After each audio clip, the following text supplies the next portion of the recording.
I'm in the middle of the island of New Guinea, where I finally found three of the hardest to contact military commanders on Earth, the commanders of the local West Papuan National Liberation Army. I'm here to investigate what happened just over those mountains a few years ago when Indonesia came in with drones and helicopters and dropped bombs and shot rockets at little huts.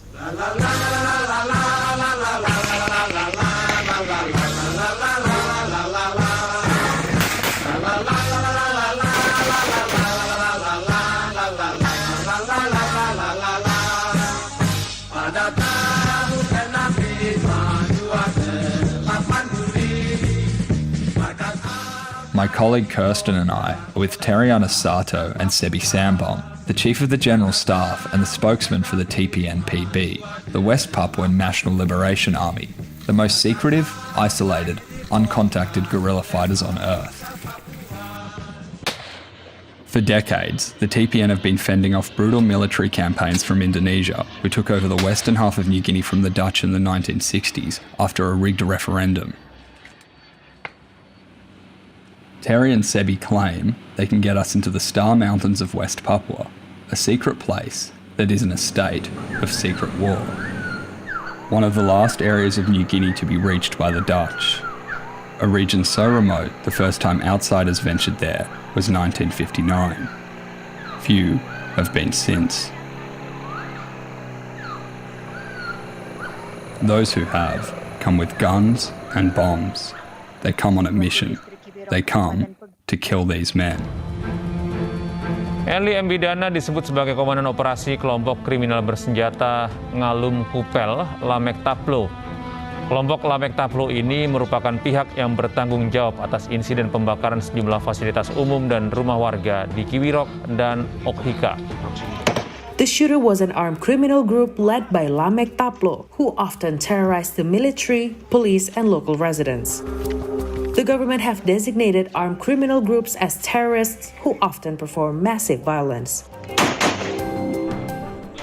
Beredar di media sosial detik-detik baku tembak antara Organisasi Papua Merdeka atau OPM dengan prajurit TNI di distrik Kiwirok, Papua.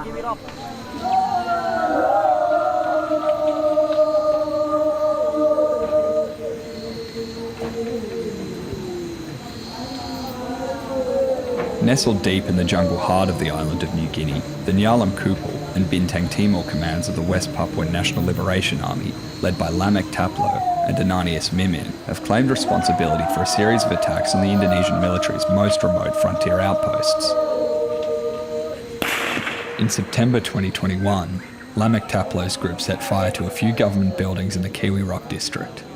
Using this incident as pretense, Indonesia drastically escalated its military campaign against the people of the Star Mountains. Very little is known about what exactly happened, but there were rumours of an aerial bombardment, helicopters and possibly drones, shooting rockets and dropping bombs, forcing villagers to flee their homes and hide in jungle camps. Rumours that till this day have been denied by Indonesia and ignored by the rest of the world. In 2023, I visited the Star Mountains and interviewed witnesses to the attack, confirming important details. Yet the scale of this campaign is still truly unknown. The Indonesian military is still occupying the area. Papuans are still hiding in the jungle. But in these mountains, there is still an armed resistance, led by a man no outsider has met or interviewed. A man who, I was told, holds the key evidence. I'm still trying to understand what is happening in these mountains, and to do so, I'm trying to get where the Indonesian military can't. I'm trying to get to Lamek Taplo, one of the most wanted men in Indonesia.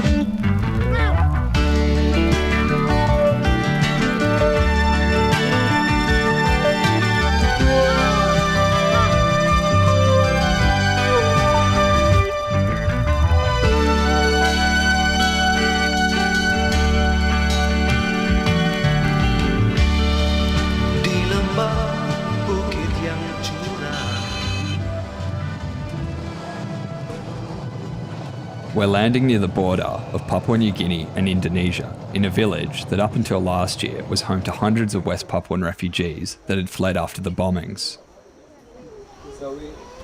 Today we're walking all the way up there and then down, then up again to the second mountain. Yeah. And that's up there is a village in the Kiwi Rock area. Yeah, we'll see the Kiwi Rock there. Yeah. We can see the mountains of Kiwi. Are there Indonesian military there? Yeah, it's Indonesian military is there.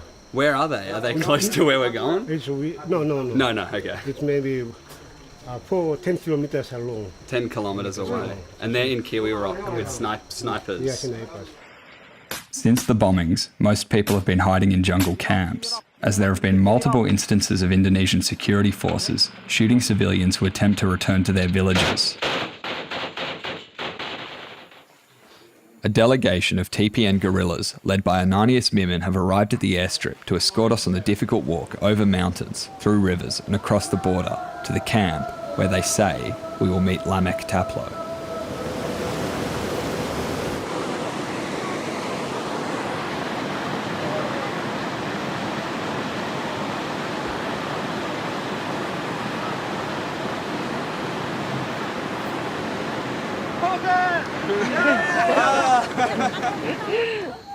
I understand why the Indonesian military has trouble hunting these guerrillas.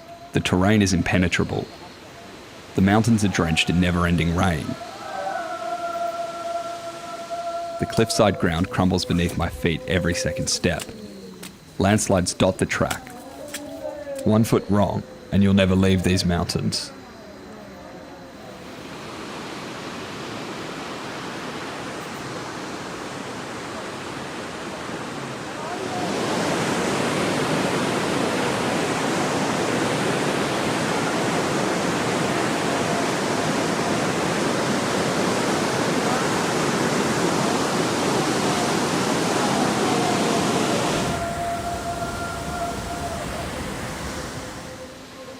Yet the guerrillas glide through barefoot, carrying 20-kilo bags.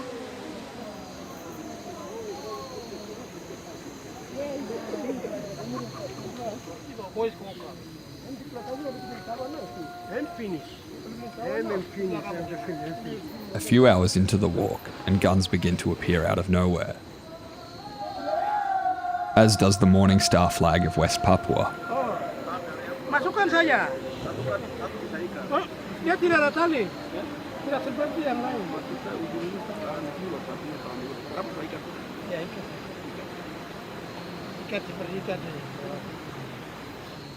We have crossed the border. We're in Yalam Kupul territory, one of Earth's last free and secret places. Technically Indonesia, but a frontier which Indonesia is yet to penetrate on the ground.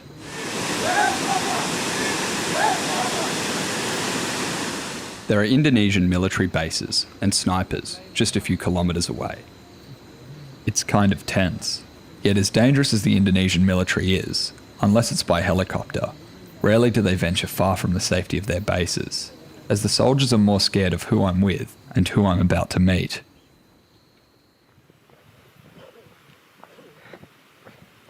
The TPN are all down there.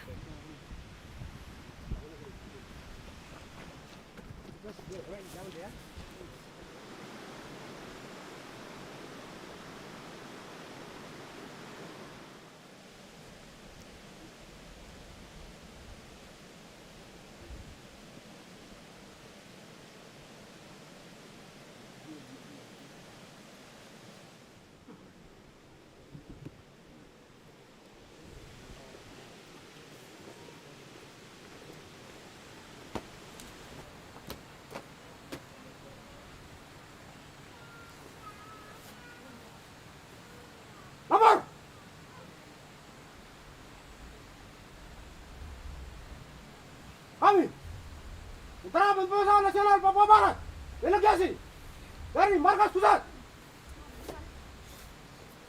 bawah pimpinan Kepala Staf Umum bersama juru bicara Pem bersama 3 jurnalis Australia telah tiba di wilayah Pegunungan Bintang. 3 Panglima Daerah Pertahanan telah tiba di dalam keadaan aman dan terkendali. Laporan selesai. Siap, diterima. Siap, laksanakan. Siap, laksanakan.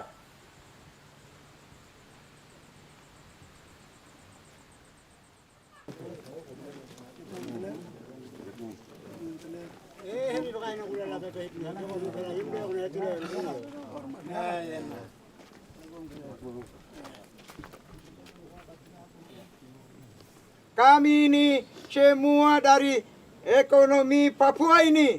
Tuhan berkati. Lamek Taplo, Ina Sawamabin and Ananias Mimin, 3 TPN commanders, 3 key witnesses to the Kiwi Rock bombings, each leaders of their own Defence Area Command, or as they call them, CODAPs. Tuhan berkuasa melindungi dan semua. Dalam nama Tuhan Yesus Kristus, semua kita berdoa. Amin. Ya.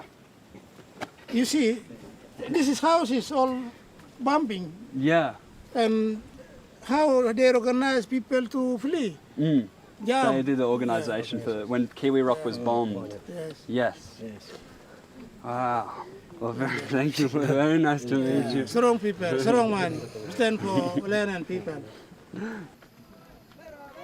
Getting a visitor here is extremely rare. Apart from a meeting with Sebi and Terianis in 2022, I've been told that the Star Mountains TPN have had no outsiders, let alone foreign media, come to investigate the bombings which took place in 2021.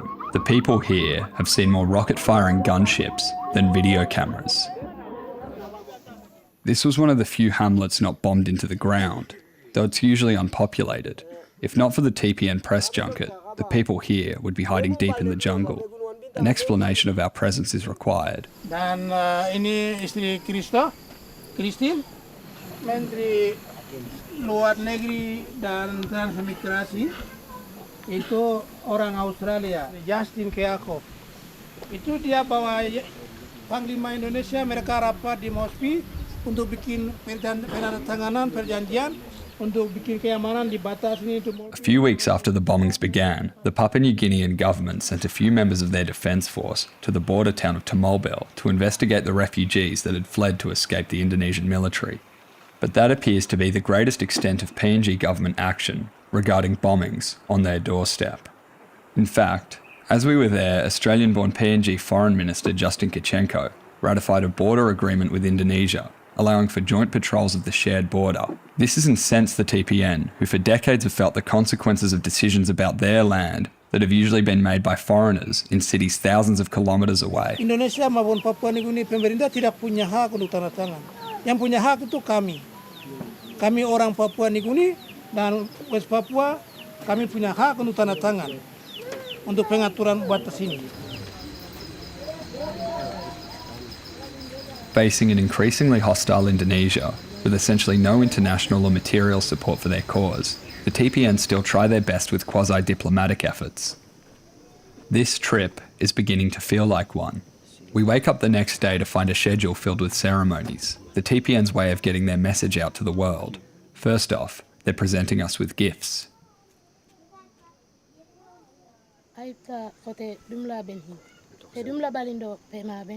So what did she say about the bombs? He said, these bombs, they throw my house. I went out from the jungle. I stayed in the jungle and I came to here. We need support. Yes. International support. We need any country support. Full support, war, equipment, and also financially. Because we have beautiful ladies in here, West Papua. Many beautiful ladies. Many men like married with them. Understand what I mean? Mm-hmm. That means we have many resources. Coal, mining, forest, timbers, and oil and gas. Everything is there. Anyone interested, please come. Support our logistic weapon system complete and also financial.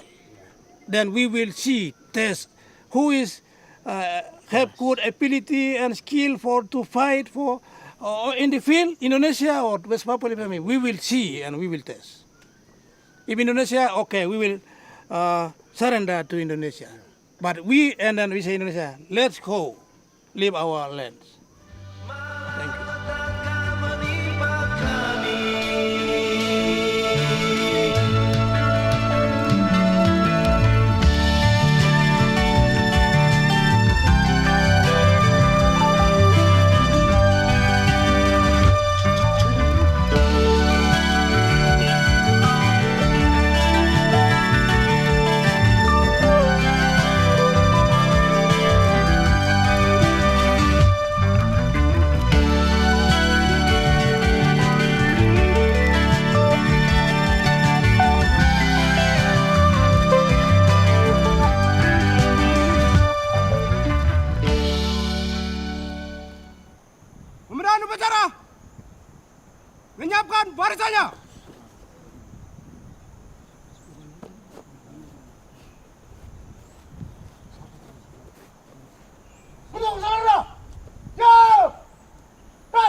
Inspektur upacara memasuki lapangan upacara.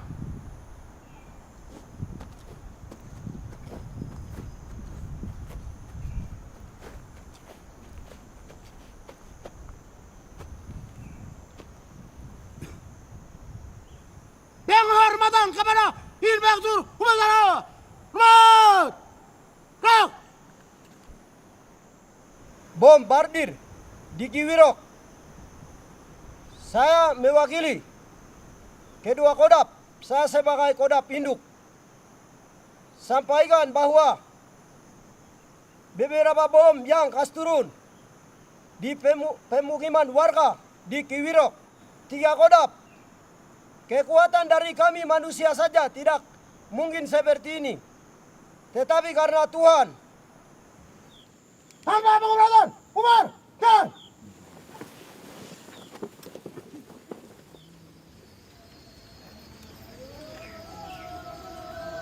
This tarpaulin held up by a few branches is Lamek Taplo's podium.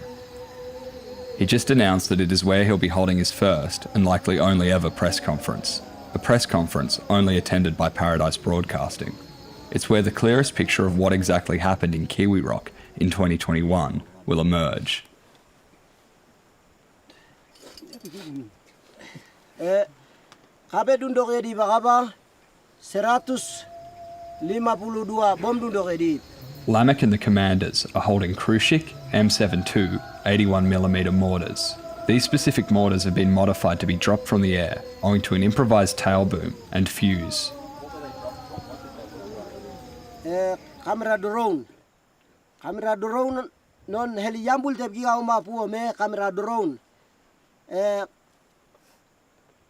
tindi stombol ne di tindi stombol hei bamta pu abe na kaba kampung pu abe na kaba kamera drone ta na kaba kabe kaba ba ko te da ne de uma by remote transfer. When I first spoke to witnesses about the bombings a year ago, they all reported that these mortars were dropped by drones that looked like small helicopters. This was such a bizarre claim and a surreal image, Indonesia using drones to drop bombs on tribal communities, that I had serious doubts, and there were no reports of drones that had reached the outside world. I got the witnesses to draw pictures from memory of the alleged drones. After some digging, and to my great shock, I discovered that just a few months before the bombings, photos emerged online showing an officer from Indonesia's paramilitary police wing, Brimob, standing next to a drone carrying mortars in Papua, completely consistent with the drawings and description of a small helicopter. This drone is a Blowfish A3, a UAV manufactured by the Xi'an company in China. This model boasts a swarm function, where up to 10 drones utilise artificial intelligence to take off and swarm a target in unison, completing the attack with full autonomy. Tentu saja, drone ini sangat membantu dalam misi yang diemban oleh TNI maupun Brimob untuk mengamankan daerah dan memburu OPM di Papua. Can I show you this picture? I presented the delegation with a photo of this model. Do you recognize that? Have you seen that before? Kamera drone. See, so we've got a positive ID on the Blowfish AI drone. That's the one? Yeah. So that's Brimob. Yeah. And they look like, is that what they look like? Yeah? Everyone see?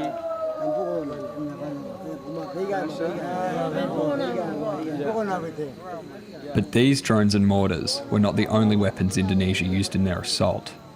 Kamera drone ta dunduk de gia uma helitan helitak ya be ma helitak ya ka uma putai dunduk de ta ko de kaka betamo na kaba wan abenong la balnon gia kaba padede no mum nehi photo ala bua ba hine photo ayo nehi. I've seen shrapnel like this before. I was presented with a whole bag of it by other witnesses on my last trip to the border. It's from Thales FZ-68 rockets. These rockets are designed by the Belgian wing of French multinational defence contractor, Thales.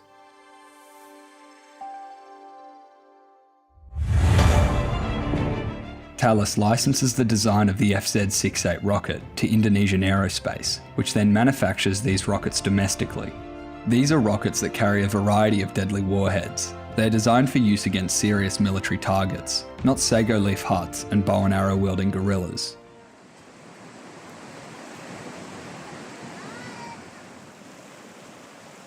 But there's even more. The TPN walked for days, carrying bags of shrapnel, spent munitions and multiple unexploded mortars, across rivers and through mountains, to bring here to show the world. Undeniable evidence of an attack, a deliberate and systematic attempt by Indonesia to depopulate the Star Mountains. A bombing campaign, still denied and ignored by the outside world, that was even larger and more deliberate than what even I had speculated. So it looks like we've got the same Serbian mortars that I've investigated and held before. This one has MBU M18 on it. The MBU M18 is a model of proximity fuse manufactured by state-owned Serbian company, Jugo Import. These fuses have been improvised onto the Krušik high-explosive mortars. Proximity fuses allow far greater precision in timing and explosion, allowing these mortars to have maximum impact. They can increase the lethality of a munition by tenfold when compared to a standard contact fuse. They are especially useful to have on mortars that are dropped by drones. Lamek explains that some bombs exploded mid-air and some on the ground. This precision possible thanks to proximity fuses, although it looks like some may have been faulty. They're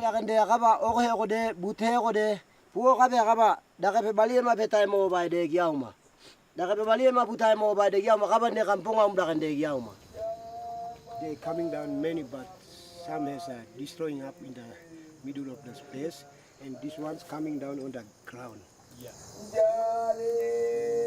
These are some of the photos taken by Papuans during and directly after the bombings of Kiwi Rock. Some of these have never been published.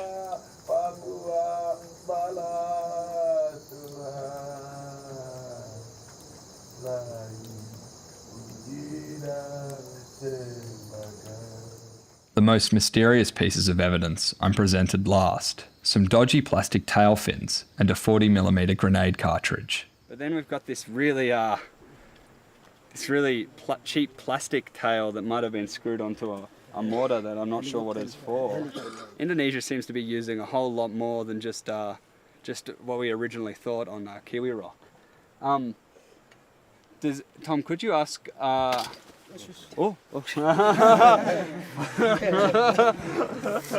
I'm scared. Could you ask Lamek, what did these do?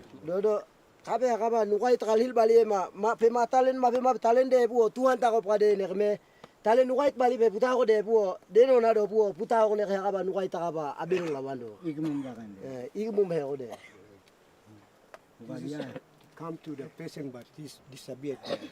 Yeah. That's why we're running away. So they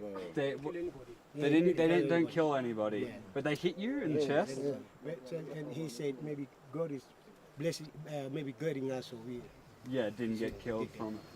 This testimony seems to indicate that if this was a standard high explosive grenade, it was faulty, or that it's not the cartridge from a standard grenade. And these ones are Indonesian bullets. Listing spent munitions may seem trivial, but for 60 years Indonesia has consistently denied dropping bombs on West Papua. Claims of Indonesian bombings in West Papua have often been treated by governments and media as little more than conspiracy theories advanced by ideologically driven activists. Lots and lots of tails and weapons. These are wings from the FZ-68, FTA-81. These are the model of wings. This is, yeah, more of the FZ rocket. That looks like the Talus rocket. Yet, here are the remnants of enough munitions to have killed hundreds of people, and this is just one sample from one attack.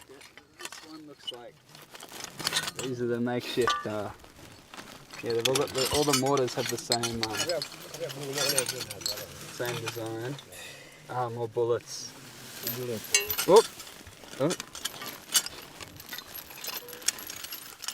Talus.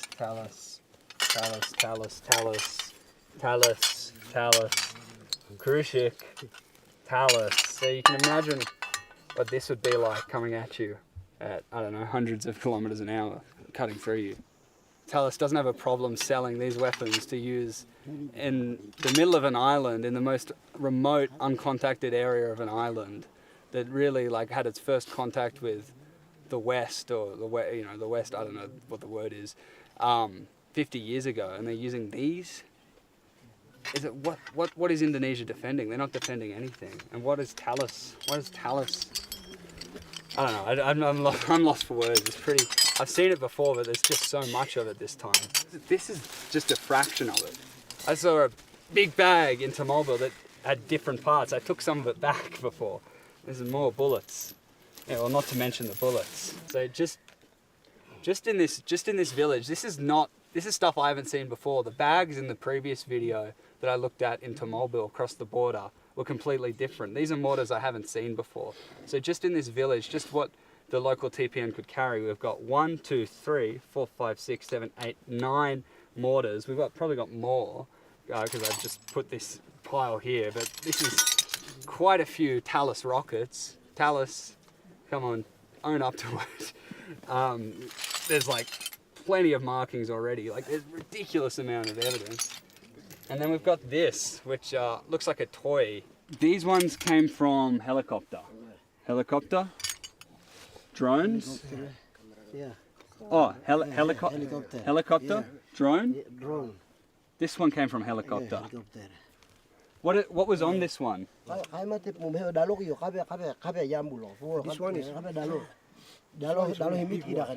one is really a long one is coming down. Longer, like it looks like that, but bigger. One, but a long one. Longer than that one. That's really interesting that they used a plastic testing stuff, I guess.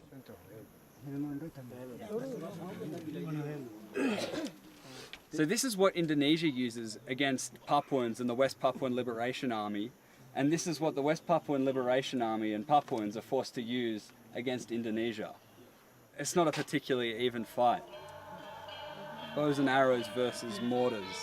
Documents released under Freedom of Information requests from Paradise Broadcasting show that a few days after the bombings began, on the 25th and 26th of October 2021, the Australian Embassy in Jakarta made calls to the Indonesian government to inquire, quote, about the reported claims of TNI firing mortars from helicopters in the Papua highlands. On the 27th of October 2021, the Australian Embassy in Jakarta sent a cable to the Department of Foreign Affairs in Canberra. This cable shows the Indonesian government denied any bombing of Kiwi Rock to the Australian government, with bureaucrats from Australia's Department of Defence, Home Affairs and Foreign Affairs appearing to accept those denials. Quote, the Indonesian government has refuted media reports that security forces attacked villages in Papua using mortar rounds fired from helicopters. However, security forces have acknowledged there was law enforcement activity in the region at the time. Indonesian security forces have denied any bombardment. Papua Regional Police spokesperson, Chief Commander Ahmad Mustafa Kamal, said on 24 October that security forces had been conducting law enforcement and outreach activities in Kiwi Rock, but that those activities had clear rules of engagement. Commander of the local army command, redacted, said none of his soldiers were involved in the bombardments or arson against civilian houses. He claimed that armed criminal groups, KKB, TPNPB, had carried out attacks in Kiwi Rock and the neighbouring Okhika district since mid-September, including attacks which had killed a health worker. Redacted further claimed that the photos which supposedly captured the arson were deliberately circulated by the KKB. Redacted, on 26 October, that Kiwi Rock was now safe and secure. In a comment on the bombing accusations levelled at Indonesia, the cable from the Australian Embassy in Jakarta demonstrates the remarkably quick willingness of these bureaucrats to default to accepting Indonesia's assurances, even when those assurances are contradicted by photographic evidence. Quote, the accusations such as mortar rounds being fired from helicopters seem implausible. Indirect fire mortar rounds against the KKB in Papua would be unusual given the high risk of civilian casualties. There are no videos of mortar attacks, nor photographs of civilians with shrapnel wounds, and the supposed unexploded mortar round in photographs does not look like it has been fired. It's extremely difficult to understand the thinking behind this analysis. If not for the Indonesian military, how else would unexploded mortar rounds end up in the most remote mountains of New Guinea?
These are videos of Ananias Mimin's Bintang Timor commander the TPNPB. They were taken in the years since the Kiwi Rock bombings. Ananias boasts of being the best armed guerrilla in these mountains, due to the crash of an Indonesian military helicopter in 2019. All 12 military personnel on board died. The wreck was in such a remote place, on top of Mount Aplim, it took Indonesia 8 months to locate it, and that was only by air. Dengan peluru kamu kandung itu dapat di mana? Ditembakkan sudah. Itu kan dari alam Tuhan langsung kasih begitu, langsung taruh di situ baru kita begitu ceritanya. Saya belumnya itu bilang saya sendiri tidak pernah lihat body senjata, terus Tidak tahu cara pegang peluru senjata juga tidak pernah lihat. Tapi pas kami keluar ketemu jatuh heli baru kami lihat senjata peluru maksudnya amunisi. Setelah itu baru kami langsung ambil, langsung macam ada petunjuk langsung dari Tuhan atau alam, jadi sudah dari situ kami tahu bunyi tembakan, cara kokengnya, terus apa kasih bunyi itu. Terus dari situ langsung kami keluar, baru ambil keputusan untuk kami mau lawan Indonesia, baru dari situ kami. This is Indonesian Air Force helicopter with 12 personnel. The helicopter crashed. That's Indonesian found this helicopter for 9 months, but they never found. They never found it. After months of searching, Ananias and his command found the wreck on top of their sacred mountain to discover almost everything was destroyed.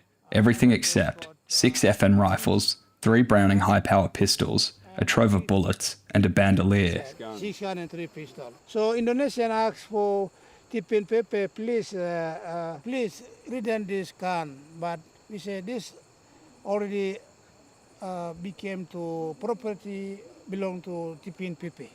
So welcome, we'll kill you, use this one gun. And how come the helicopter fell out of the sky? They believe that their ancestors, spirit of ancestors work for support them, for keep them calm.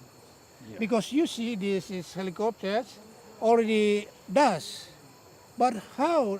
It's impossible, his gun is there. So like the whole helicopter is dust, but the guns are left. Gun is left. So you think magic? Magic, yeah. I mean like that. And they believe their ancestors put all these things, they save all these things for them. Yeah. And then this gun, another family not use. It only works for Mimin. Yeah. So when others try to use the gun, it doesn't work. Yeah. Nature already make promise with those boys. Yeah. So another can hold this gun, it's not work. I think modern people, you will not believe, but this is reality. And we believe, because we are still under our custom, and we believe our ancestor history, our mountain, there is our power. This newfound firepower inspired a new strategy for the Bintang Timor Command, a strategy designed to maximise the impact of their bullets, a scarce commodity for the TPN. Shooting sparingly and deliberately at any aircraft that attempts to land anywhere near their territory. For a while, this had the effect of forcing some airlines to temporarily suspend flights into the regional capital of Oksibil. But there's a deeper reason this strategy was adopted.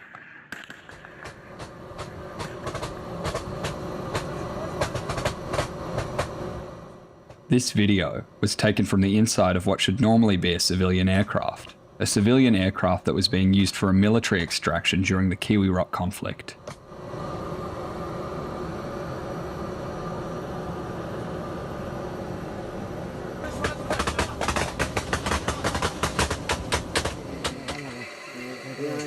sudah.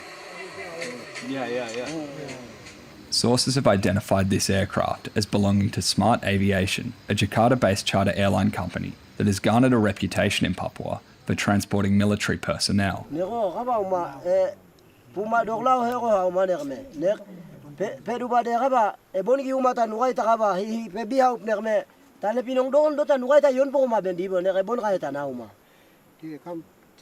They come and they want to kill us, so they're using any plane they used to use. Any plane they're using. And everyone's witnessed. Yes, everyone's witnessed that. So no one here trusts any plane, because any plane could come with people with bullets or bombs or We can't see this plane. Who's planning? Who's like from government or from missionario? We never see it. They just come and they shoot it. This is a pattern all over West Papua, and it's part of the reason other TPN commanders have gone so far as to take civilian pilots hostage, as Indonesia deliberately blurs any distinction between military and civilian activity, which not only degrades trust among Papuans, but makes it incredibly dangerous for anyone, whether military or not, to work in the highlands. Eli Mbidana disebut sebagai komandan operasi kelompok kriminal bersenjata Ngalum Kupel Lamek Taplo. All the reporting on the conflict in Kiwi Rock lays the initial blame on Lamek Taplo, yet very few have raised the question, why did Lamek burn government buildings, including a health clinic, in the first place? It appears that the impetus of the conflict in Kiwi Rock could be yet another instance of Indonesia's deliberate use of civilian infrastructure as a Trojan horse for military activity.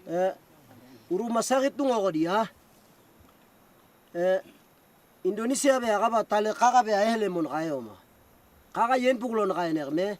Satu akabe mama yung akame matigan generasi orang Papua. Heon kayo nerme. Kago ma magia ma. Magidom te akaba. Dokter akaba pistola akaba. Nugay te bongia nginunub akaba pistola kasigelu arhe nerno nugay baliuma. 21 kali tembakan herne o gaben po Indonesia be agaba mantri ado nekot ay badungo diam. The reason of I been the clinic, the one of the doctor is working inside. He's a staff inside. This has been the consistent testimony from Papuans from the beginning. Claims that the conflict began when an Indonesian migrant doctor stationed at the health clinic in Kiwi Rock, working closely with the Indonesian military, opened fire at Papuans, prompting Lamek to order the arson of the clinic. Because of this repeated pattern from Indonesia, in the Papuan highlands, there is little trust of NGOs, let alone of supposed do-gooders from Java. The 1996 Mapenduma hostage crisis was a particularly sordid example of Indonesia's Trojan horse tactics, wherein special forces went so far as to use a Red Cross helicopter to sneak into a village where they then indiscriminately shot and killed civilians. The statements all confirm. A white helicopter with Indonesian soldiers hiding in the back. A Red Cross flag, white people shooting at them, and many of them claim a white woman whom they've learned to trust. It seems since then, not much has changed. One helicopter fly from Penji side to Kiwi Rock, and then people think, oh, this maybe a few days ago we fight and destroying this Kiwi Rock town, district town. Maybe this is it's one of help, international help, maybe fly helicopter come from Papua New Guinea. And then they all of hang up and say, suddenly turn fly and helicopter destroy all the bow. Lamek story. So people thought it was Papua New Guinea helicopter. Yes, people think. This is the helicopter that shot the Talus rockets. Yes, and also drone flow. Smaller drones. Flow. They came with the Helicopter. Till this day, Indonesian helicopters fly over these mountains, terrifying the locals and preventing anyone from returning to the villages they lived in before the bombings. A week, helicopter actively operates this area.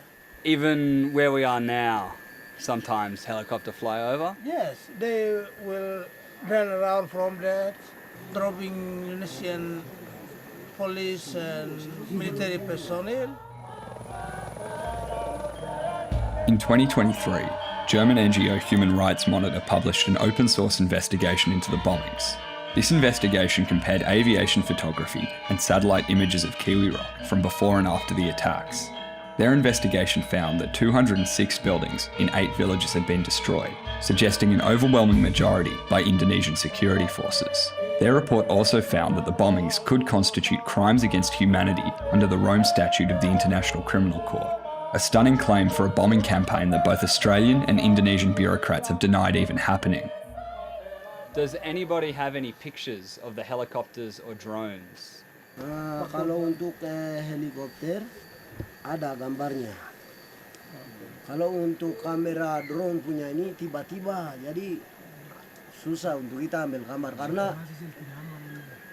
situasi kondisi yang ada di situ itu sangat sulit karena tiba-tiba. Rakyat ini tidak tahu barang-barang begini, jadi rakyat itu daya lagi tidak ada, hilang. Akal pun tidak ada, pikiran pun tidak ada, jadi sudah. We have photo helicopter only. You've got a photo of the helicopter? Yeah, like Can I see the picture? Aksi tempur. Very interesting. Ini sudah saya punya bukti. Bukti pengorbanan. This is my evidence. Ah, yes. Hard to identify. Very small, but that looks like a helicopter. As far as I'm aware, these are the first images ever published of the helicopters alleged to have been used in the Kiwi Rock bombings. Video is in here. Oh, video.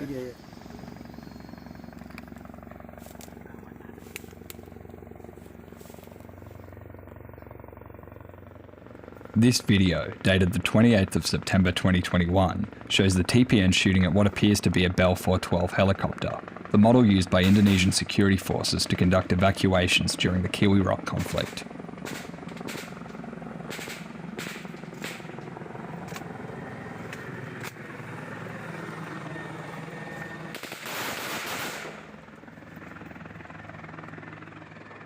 It is unlikely this was the model that fired the Thales rockets. Those were most likely a model of Airbus, either the H225M or the H125M. A now deleted Thales webpage advertised that the Indonesian Army had received training from Thales on the maintenance of FZ-219 rocket launchers attached to Airbus helicopters, the same launchers used to shoot the FZ-68 rockets.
Lamek. Oh, she's operations. Yeah, so she can organize boys go with, right. But they will move with them with singing. Spirit of war. They make the spirit up. The warriors song. Yeah, warrior song, right. Yeah. And in our custom, when we make schedule for go fight with enemy, no man sleep with woman. Yeah. We leave women sleep separate. All men go fight. If sleep with women and go fight, bullet come catch. Even stand the back of all the soldiers, but bullet will find him. And if women sleep up there and men not sleep down.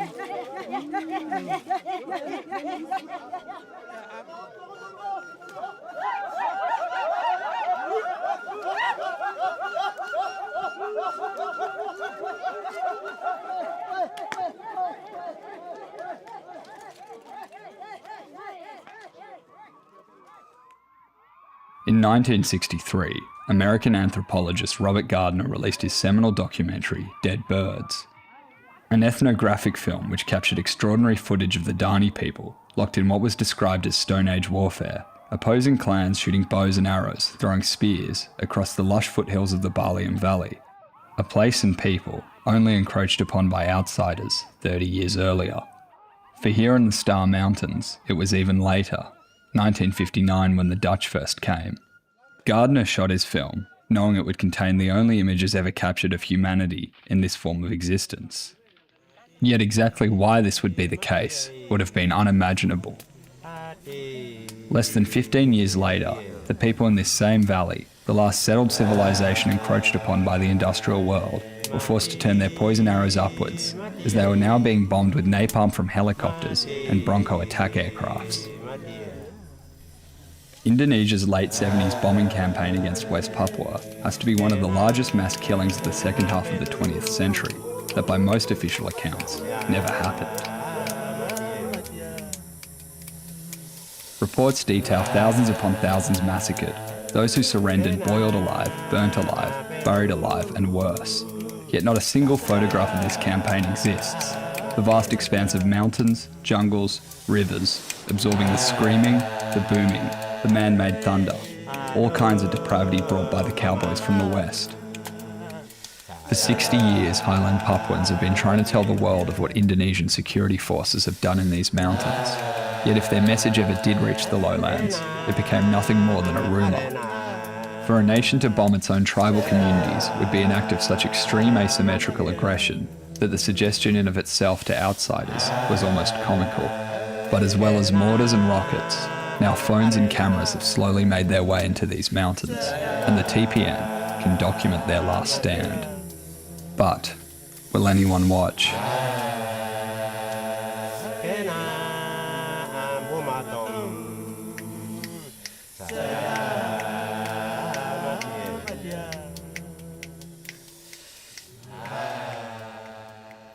On my last night with Lamek, I'm given folders full of photographs of corpses and graves, people alleged to have died as a result of the bombing and its aftermath.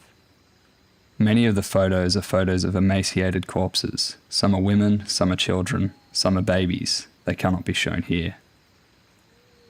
I'm also given a list prepared by the TPN of the names of around 200 people they claim to have died. Although accounting for differing hamlets, I find the list shares a significant amount of names with the list handed to me by different witnesses I interviewed a year earlier. Running very low on battery, I'm not expecting to film an interview in this context, but it is in this informal setting in which some of the more startling allegations about Kiwi Rock come to light. He's staying 1 year, 6 months. He was 1 year old and 6 months. 6 months. And he died how quickly after the Kiwi Rock bombing? How many? October they through the happened in Kiwi Rock when they started October and they started after he died. He died.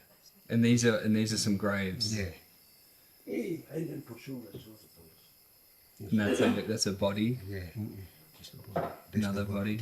And these did he die from starvation or wound from bomb? They throw the bomb. He died from bomb. Bomb. They throw the bomb and this what these chemicals or what? Yeah, chemicals is good. And then such consider nose. Really? Yeah. The chemicals from the bomb made him sick. Yeah. The first time they throwing is the people is not dying, but they throwing and this chemical up between 1 month later or 2 months, the people is dying. 2 months later. 2 months later, the people is dying. What does it look like? What's this chemical? Like dust. Dust. Yeah. That's like big one, so it's coming like dust. Coming like clouds of dust. Yes. These claims of sickness and poisoning were flagged by the few messages sent out from the mountains via church sources in the years since the bombings. This message from October 2023 contains pictures of corpses and graves and states, quote, "The 2 children died because there was no access to hospitals and also no medical assistance in the refugee areas from the start of the conflict until October 2023. Refugees in Kiwi Rock were sick, coughing and bleeding according to the information we received, possibly from the mortar smoke in the fire. The impact is starting to impact parents and children. The 2 children who died experienced symptoms of coughing blood that would not stop continuously and had to exhale, and when they coughed out blood." The allegations surrounding poisoning are very hard to substantiate, but these witnesses are not lying. Something has happened. Time and time again, I've had my doubts about what sounds like far-fetched testimony about drones, snipers, and rockets, yet every single time, the witnesses have been proven correct. It might not be poisoning, but it's still undeniable that a great deal of people have died in mysterious circumstances since the Kiwi Rock bombings that Indonesia said didn't happen. And I still haven't identified the grenade cartridge and tail fins, possible evidence supporting the poisoning allegation. To do so, I'll need to get them out of Papua and back to Australia.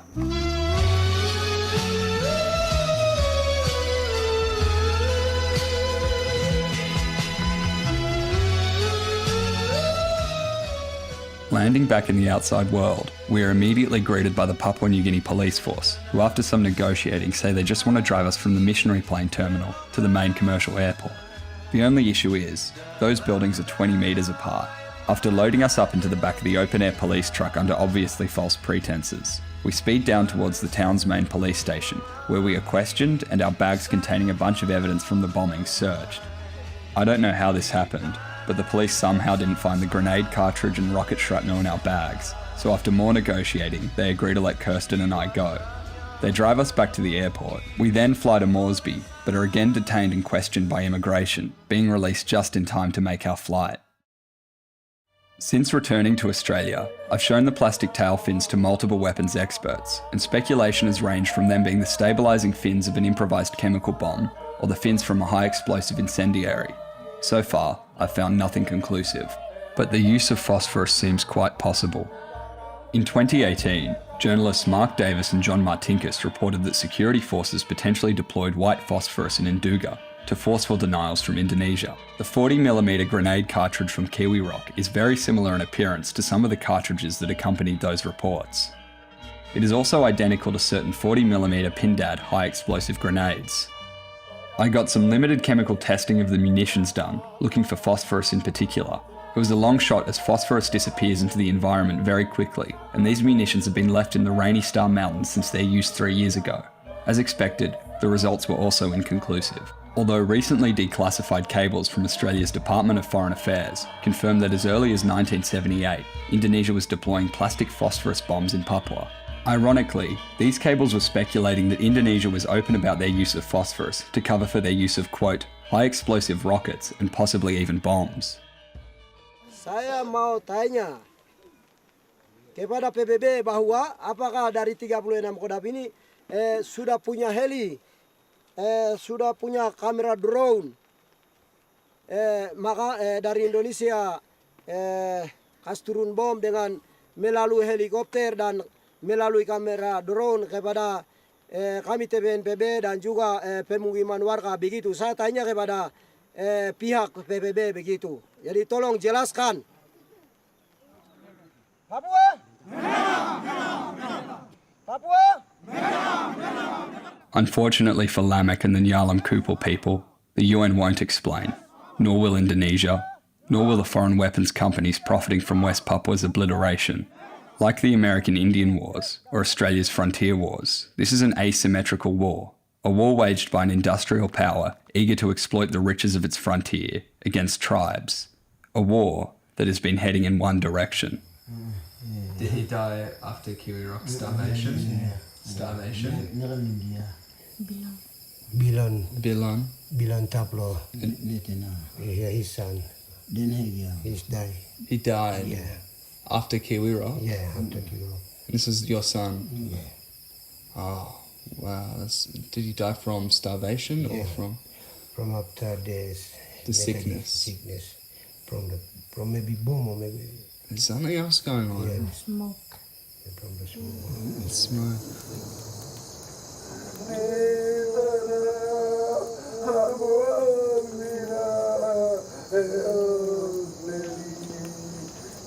If the children in Kiwi Rock survive the artificial famine, if they survive whatever illness the bombings induced, they will be trained on bows and arrows. The fiercest of them will soon graduate to assault rifles. They will make their last stand against history. Maybe they will take a hostage. Maybe they'll burn some buildings. Maybe they'll shoot some aircraft from the sky. Maybe their ancestors will pull the aircraft down for them. Or maybe they will die, because an algorithm, loaded into a drone from China, sent to the mountains by Jakarta, determined that they were the wrong speck in the grass.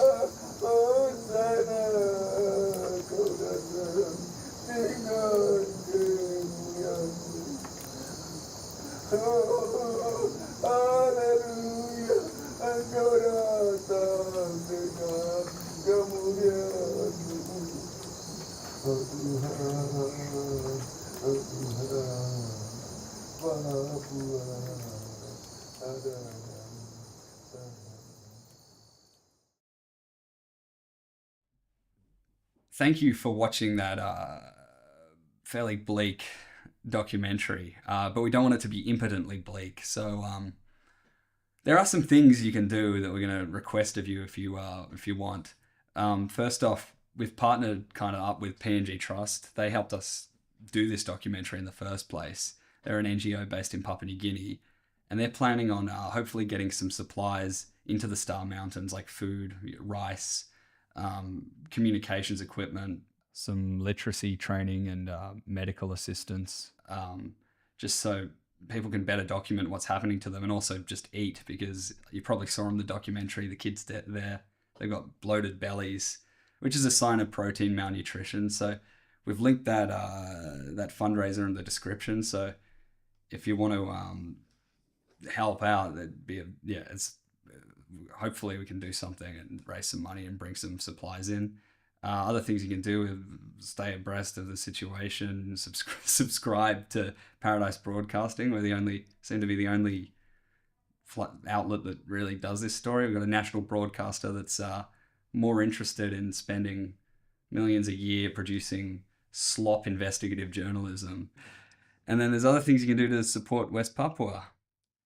Yeah, you can just show your support by writing comments, by writing to your MPs, and just following the story. And especially right now, it's really important that we keep an eye on what's going on in West Papua and don't let Indonesia silence the situation there, because with the recent election of Prabowo Subianto as the new president, he said he's going to be increasing the military operations through West Papua, and so it's really quite a scary time. Just where we were, very close, they've just done a military operation, and we're getting pictures of IDPs in Oxop right now. So all the more reason to donate to PNG Trust if you want to, I don't know, we'll try get stuff in there.